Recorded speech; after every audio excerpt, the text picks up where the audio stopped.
अनुरोध है कि हम लोग वैक्सीन को हमेशा ये मान लेते हैं कि वो एक गॉस्पेल ट्रुथ है।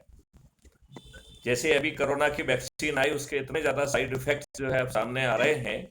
तो मेरी प्रार्थना ये है कि जो वैक्सीन है, वो कहीं गाय की प्रकृति को, गाय के माइक्रोब्स को तो विपरीत ढंग से प्रभावित नहीं कर रही है। इस बारे में भी मेरे ख्याल से कुछ अध्ययन ज़रूर होना चाहिए।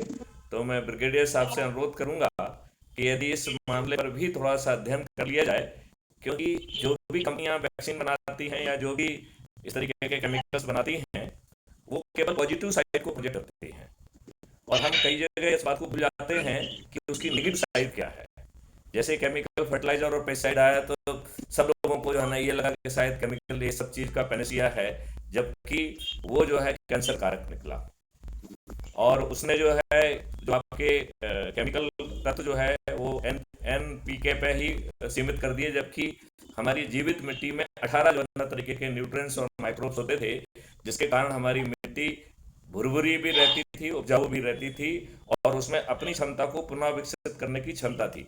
मतलब जितनी वो फसल देती थी, उतना ही जो है ना उसमें फिर से जो है वो न्यूट्रिएंट्स आ जाते थे। तो मेरा जस्ट एक सजेशन है केवल कि ब्लाइंडली जाने की बजाय क्या इस तथ्य पर भी कुछ ध्यान या कुछ रिसर्च की गई है या नहीं की गई है, इसके बारे में मैं ब्रिगेडियर साहब का ध्यान आकर्षित करना चाहूँगा। बस मेरा यही कहना था।